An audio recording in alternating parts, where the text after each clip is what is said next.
Good morning bro ma'am ngasi yakoi market live ni ghari market ghari logana 29 real 99 halala ghari makai si loina china gi ni ko ado yengba live ni ghari se fajab su yauri hai fajab su yauri odiam budi tang de sida ghari yamna fajaba footballer makai na si ba ghari jato adugumba ghari su laire अदोंपु सना मचुकरा यावरी अमुबो मचुकरा young Madre सिदा घरी खर लैराबने मासी घरे सि Chowna इखोगी footballer मखैना कनुम तौबदो दुगरा तुमा सोमदा Ayal बसुमा Yamam लिसोम नुबु त्रामपल पीबा मादे अयाम रेनुपीगी घरी सि यावरी माद्रे लेदर गी चेन क्रा यावखलिए अद्रे दि सिनेमु पूरा मनुंग दे इखोगी मेकानिज्म क्रा यावबदो अतांग घरी दो अदुई मोंग दनी सिनबु अतांग दो गुपी न क्या कुल मापल अदुगा सिगिदि ममल थेत्रे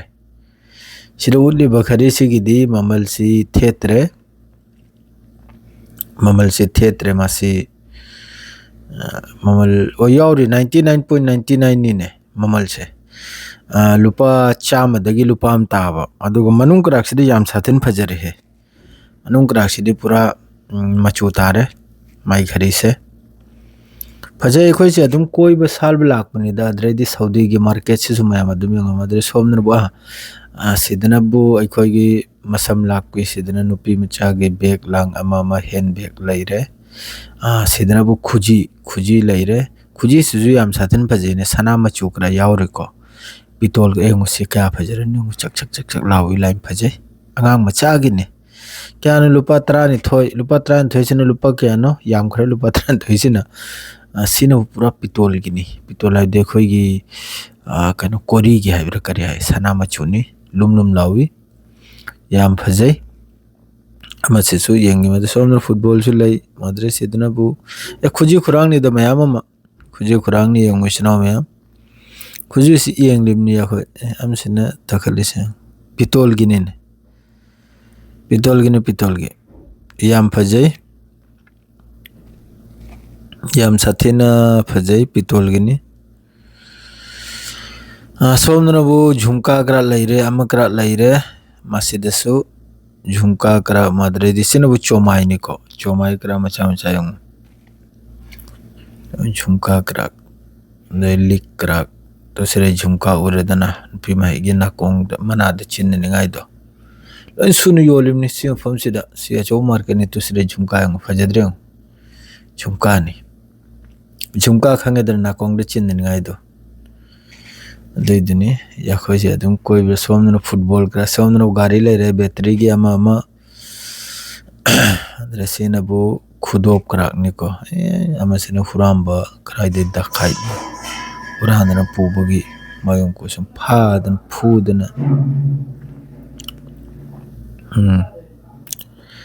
लेना सोमन बैटरी की ले रे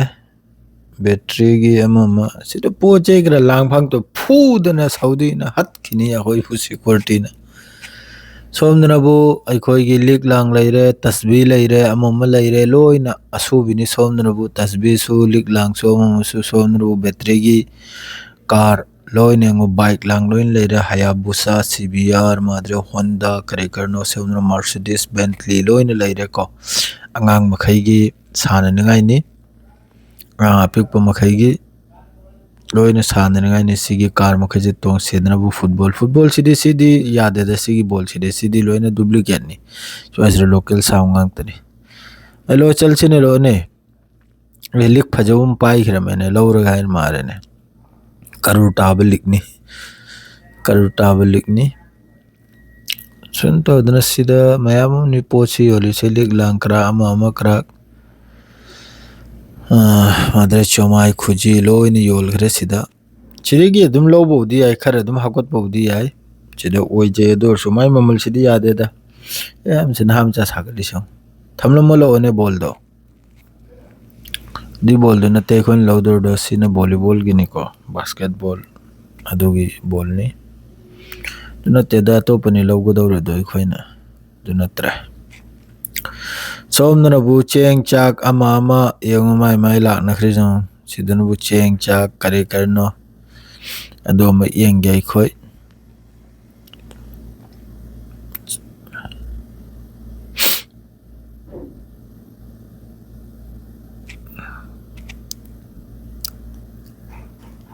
ꯁꯤꯗꯅ ꯆꯦꯡ ꯂꯥꯡ ꯑꯃ ꯂꯩꯔꯦꯀꯣ ꯆꯦꯡꯁꯤꯁꯨ ꯑꯩꯈꯣꯏ ꯂꯧꯒꯅꯤꯕꯅꯤ ꯌꯥꯝ ꯖꯔꯨꯔꯤꯅꯤ ꯋꯥꯂꯤꯌꯥ ꯑꯣꯐꯔ ꯄꯤꯔꯤ ꯆꯦꯡꯁꯤꯁꯨ ꯆꯦꯡ ꯌꯥꯝ ꯁꯥꯊꯤꯟ ꯇꯥꯡꯈ꯭ꯔꯦ ꯑꯩꯈꯣꯏꯅ ꯆꯥꯔꯝꯕ ꯆꯦꯡꯗꯨ ꯁꯤꯅꯣ ꯀꯤꯂꯣ 10ꯒꯤꯅꯤꯀꯣ ꯁꯤꯅꯤ ꯑꯩꯈꯣꯏꯅ ꯍꯧꯖꯤꯛ ꯆꯥꯔꯤꯁꯦ ꯁꯤꯒꯤ ꯆꯦꯡꯁꯦ ꯍꯥꯟꯅ ꯑꯩꯈꯣꯏꯅ ꯆꯥꯔꯝꯕꯗꯨꯅ ꯑꯜ ꯑꯥꯂꯤꯌꯥ ꯃꯥꯗꯔꯩꯗꯤ ꯑꯕꯣꯀꯥꯁ ꯑꯜ ꯑꯥꯂꯤꯌꯥ ꯇꯥꯖ ꯑꯜ ꯍꯤꯟ ꯃꯥꯗꯔꯩꯗꯤ ꯀꯔꯤ ꯀꯔꯤꯅꯣꯅꯤ ꯃꯌꯥꯝ ꯑꯃ ꯁꯤꯗ ꯑꯩꯈꯣꯏꯅ ꯆꯥꯔꯝꯕꯗꯣ ꯑꯜ ꯑꯥꯂꯤꯌꯥꯁꯦ ꯑꯩꯈꯣꯏ ꯆꯥꯔꯝꯃꯤ ꯑꯗꯨꯒꯤ ꯃꯇꯨꯡꯗ 79 ꯌꯧꯈ꯭ꯔꯦ ꯑꯜ ꯑꯥꯂꯤꯌꯥꯁꯦ ꯑꯗꯨꯒꯤ ꯃꯇꯨꯡꯗ ꯁꯤ ꯂꯩꯔꯝꯂꯦ ꯇꯥꯖ ꯑꯜ ꯍꯤꯟ 74 ꯑꯁꯨꯝ ꯇꯧꯗꯅ ꯁꯤ ꯃꯈꯩꯁꯦ ꯀꯔꯤ ꯀꯔꯤꯅꯣ ꯃꯌꯥꯝ ꯑꯃꯗ ꯑꯩꯈꯣꯏꯅ ꯆꯥꯔꯝꯕ ꯆꯦꯡ ꯃꯈꯩꯗꯣ ꯂꯣꯏꯅ ꯍꯧꯖꯤꯛ 80-ꯒꯤ ꯌꯥꯗꯅꯤ ꯍꯧꯖꯤꯛ ꯂꯣꯏꯅ ꯑꯗꯨꯒꯤ ꯆꯦꯡ ꯃꯈꯩꯗꯣ ꯆꯦꯡꯁꯤꯗꯁꯨ ꯑꯣꯏꯖ ꯑꯣꯏꯊꯛ ꯑꯗꯨꯝ ꯂꯩꯍꯦ ꯑꯣꯏꯖ ꯑꯣꯏꯊꯛ ꯑꯗꯨꯝ ꯂꯩ ꯑꯗꯣ ꯆꯦꯡꯗꯨ ꯌꯦꯡꯒꯦ ꯍꯥꯏꯅ ꯂꯥꯛꯄꯅꯤ ꯆꯦꯡꯁꯨ ꯌꯦꯡꯂꯦ ꯑꯩꯈꯣꯏ ꯆꯦꯡꯁꯤ ꯃꯥꯗꯔ ꯁꯣꯝꯅꯕꯨ ꯑꯩꯈꯣꯏꯒꯤ ꯆꯅꯥ ꯗꯥꯜ ꯃꯥꯗꯔꯩꯗꯤ ꯍꯋꯥꯏ ꯇꯨꯋꯥꯏ ꯃꯔꯨ ꯃꯇꯥꯡ ꯑꯩꯈꯣꯏꯒꯤ ꯑꯗꯨꯒꯤ ꯁꯣꯝꯗꯁꯨ ꯖꯃꯥ ꯑꯃ ꯌꯣꯜꯕꯝ ꯇꯧꯔꯤꯌꯦ ꯆꯅꯥ ꯀꯔꯥꯛ ꯃꯥꯗꯔꯩꯗꯤ ꯑꯃ ꯁꯣꯝꯗ ꯂꯣꯏꯅ ꯗꯥꯜ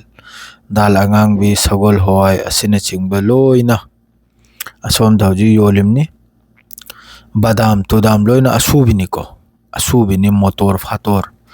ꯑꯗꯨꯗ ꯁꯤꯗꯅꯕꯨ ꯂꯥꯏꯔꯤꯛ ꯂꯩꯔꯝꯂꯦ ꯑꯩꯈꯣꯏꯒꯤ ꯀ꯭ꯂꯥꯁ 10ꯒꯤ ꯂꯥꯏꯔꯤꯛ ꯃꯥꯒꯤ ꯑꯣꯐꯔꯒꯤ ꯂꯥꯏꯔꯤꯛ ꯃꯈꯩꯗ ꯌꯦꯡꯉꯨ ꯁꯤꯗ ꯅꯨꯃꯤꯠ ꯃꯔꯤꯅꯤꯒꯤ ꯃꯦꯒꯥꯅꯤ ꯄꯤꯔꯤꯁꯦ ꯅꯨꯃꯤꯠ ꯃꯔꯤꯅꯤꯒꯤ ꯃꯦꯒꯥ ꯁꯦꯜ ꯍꯥꯏꯒꯠꯈꯤꯗꯅ ꯇꯧꯈꯠꯇ꯭ꯔꯤꯃꯁꯤ ꯁꯒꯣꯜ ꯍꯋꯥꯏꯅꯤ ꯃꯁꯤꯅ ꯈꯪꯗꯕ ꯁꯒꯣꯜ ꯍꯋꯥꯏ ꯅꯠꯇꯦ ꯍꯥꯏꯁꯤ ꯁꯒꯣꯜ ꯍꯋꯥꯏ ꯑꯁꯪꯕꯤ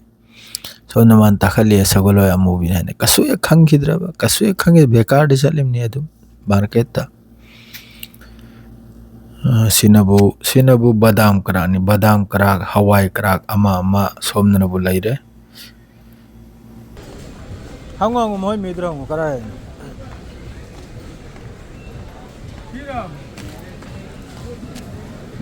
ꯅꯠꯇꯦ ꯑꯇꯣꯞꯄ ꯂꯩꯔꯝꯒꯅꯤ ꯍꯥꯏꯔꯦ ꯃꯃꯥꯡꯗ ꯍꯥꯏꯇꯨ ꯃꯥꯅꯤ ꯍꯥꯏꯅ ꯌꯦꯡꯉꯨ ꯍꯥꯏꯅꯥꯃꯤ 19 ꯄꯤꯔꯤꯗꯣ ꯌꯦꯡꯉꯨ मी योमजन रे भाई उधर ते यंग देखो तुम खंगे 27 ले भाई ओ 29 ये किधर है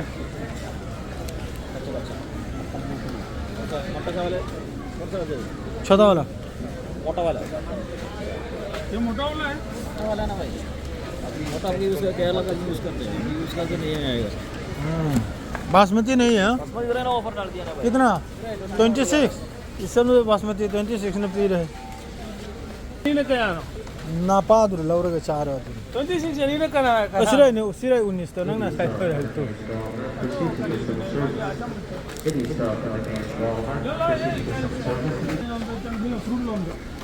वेजिटेबल फ्रूट मार्केट लोग दा मक्संग लगे या कोई से तुम टाइम पास ला नि स्नो में लान लोग ए तरबूज का लेरम ले लो ना सीधी कुमई ने नो याल ने तो वो भी बहनो से टांगम ने ना अब कलर का तो जल्दी माली मचू क्या फिर बा दो सिने क्या वो सीधी होंगी नहीं पकड़ो इजिप्ट की नहीं सीधी होंगे किलो तरी ने चिमना किलो क्या होगी पर केजी 3 रियल किलो ना करी खलनी मोन ने चले है ना जी हाउले दा माने मोंग ते जु याद है मनम करा लइते ते करे मनम दुसे ना तामे इने वी सेउ अखाम बलोने अनाबा हिनोमा हनोंगा ते अंगे थोरो ले रमले शिलोंग ने शिलोंग दे लाई ने खंगी बिरन इसरे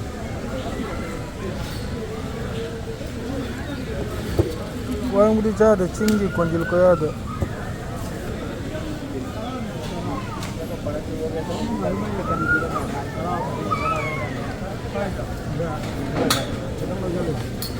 Dari bono, canam lo.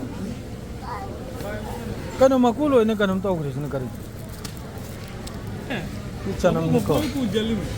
sini buat kilo kopi. Ani jori kilo ke gaya na do dulu.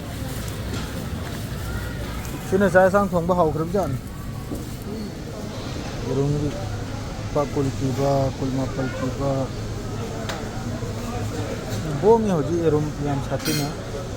लुपा त्रामाथोय दर्जन दा जुलै रमने से लुपा अहुम ता योबी सिक्को दिपी किस्नुनी योबी कया नोने लुपा अहुम मरी नी ने सिगी योबी मता सिदा लुपा मरी बीली ना भाई योबी हम और ना अमा दुने हेन चावी और हाइनिंग चावर ए सोरोम नबदु नंगसु उरु दे ओरिजिनल पोत मंगरा नांग भी ले रहा है कि मंगरा नांग भी नते हैं ना मानो ये मंगरा नांग का तो चिन्ह काम है ये काम है ये काम है ये काम है करी ngan maku ngan ya tunda manu ngan नते ने ये काम मंगरा मनु ना है रोजो मम को दिया नहीं मंगरा नाम दी मादरे दी चिन्ह ढंगा आ बोरा हावड़ी हावनी है lumba yi ji yo tha do इसिंग हाबी ब्रेम lo alumma di ma cha lo ji सोइदो ए थमिमने ना बनप चलेगा दूसरों ना विनत्रा तरबूज नीचनों में या कोई शिलोंग दे लाइन शिलोंग असम दे गिलाप का होम मनम सिबुदी कोई की मनम दुनम कोई आगे मनम कांग्रेस है उनके पात्राओं पर नीचनों में फिलीपीन से ईदे कराई से ईदे ने इंडिया की नाम इंडिया की नहीं रहे देने इंडिया की नहीं लो रहे वहाँ कोई दे लाइन कोई असम दे लाइन मणिपुर हिमालय पाक अद्रैदी शिलोंग मेघालय मिजोरम लम दे लाख का कोयला पुल को लोग खोल देगी फर्क तो किसी नास्पति रहो राष्ट्रपति ने सिने नास्पति सिने पंक्तोल सिने वो हाई रो जो हाइनिंग भैंसा पोल थाव है जो साग थोंनी है थाव नहीं मसे बा पुल को मैं थोड़ी नहीं को जो तुमने थाव से सोम देखो हो फी मार्केट तने कुल मापलगा 99 मासी जींस खुंग्राव अमा अमा मादरे फुरित क्रा फजो फजो योलमनि को सोम दसु मासोम द मक्संगे लइमनि अखोइसि सिगानो कुंट्रा गा मरी ग्रा हाइगली नुमदांग अदुम सेटपा कोई चटपा अदुम सेटपा नुआइनि फीएसे याम नुआइबु फीनि मखा ताबदनबु सोमनबु फीगी मार्केट निको फीगी मार्केट नि चीज फुरित फजोबम लेरे याम साथेन लित पनुआइनि हे याम साथेन लित पनुआइनि फुरित नि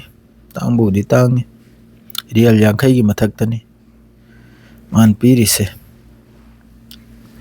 कोई बाजार मनुंग दने होजिक पूरा सुपरमार्केट मनुंग दनी